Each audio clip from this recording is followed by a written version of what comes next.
नमस्कार. आज मी तुमच्यासाठी घेऊन आली काहीतरी नवीन आणि हटके.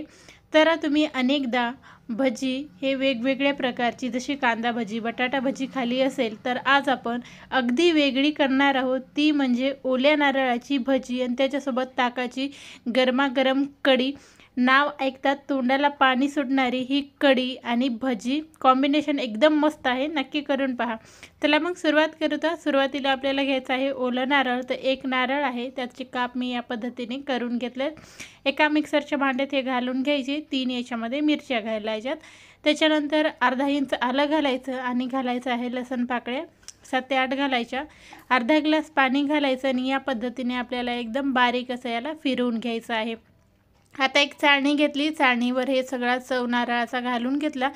उर्वरित पाणी एका बाउलमध्ये आपल्याला घालायचं आहे, कारण कढी करतोत ना, तर या खाल्ल्या पाण्याची म्हणजे या नारळाच्या दुधाची करू आणि जे आपल्याला भजी करायची ते वरचा चव आहे ना त्याची करू. तर पहा, या पद्धतीने चाळणीवर वेगवेगळं दोन्हीही करून घेतले. आता नारळाचा चव आपल्याला घ्यायचा आहे आणि त्याच्यामध्ये घालायचा आहे कांदा. तर मी ते एक कांदा घालून घेतलेला आहे. त्याच्यानंतर आपल्याला अर्धा चमच याच्यामध्ये जिरं घालायचं आहे.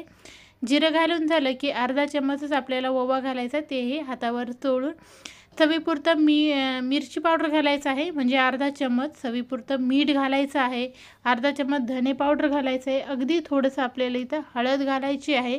आणि नंतर एक वाटी छोटीशी आहे ते वाटीभर बेसनचं पीठ स्वच्छ चाळून याच्यामध्ये घालून घ्यायचं आहे.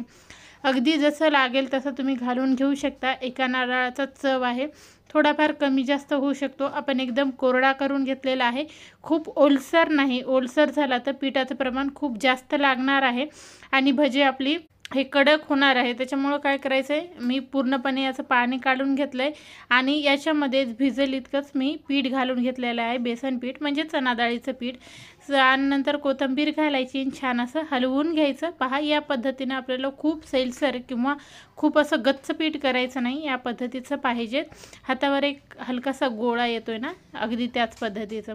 आता काय करायचं, तेल आपल्याला छान तापू द्यायचं आहे. नंतर मीडियम हीटवर आपल्याला तेल करायचं आणि ही भजी याच्यामध्ये सोडायची आहेत.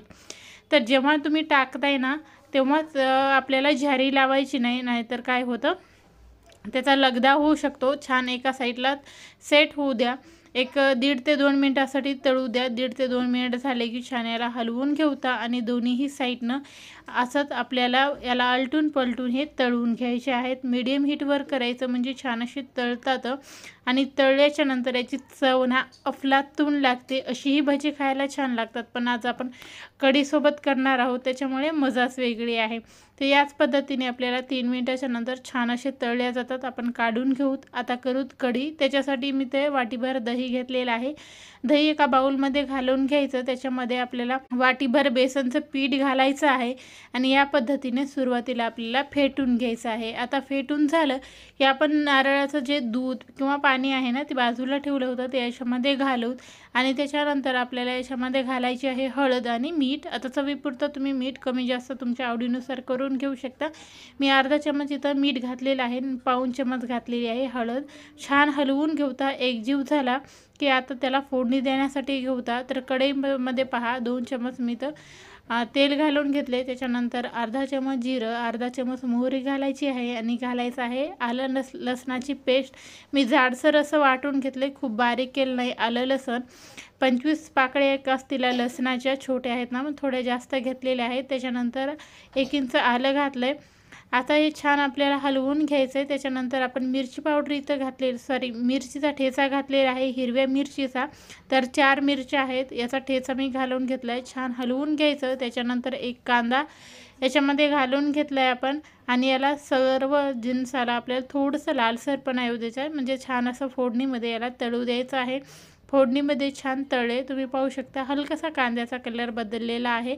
त्याच्यानंतर आपल्याला जे आपण बेसन मिसळून ठेवलं होतं ना पाण्यामध्ये, ते इथं घालून घ्यायचं आहे आणि इथं कमी जास्त तुम्ही तुमच्या इच्छेनुसार पाणी जसं लागेल ना तसं याच्यामध्ये घालून घेऊ शकता. 1 ते 1.5 लिटराची आपण कढी करणार आहोत, फार जास्त करायचं नाही.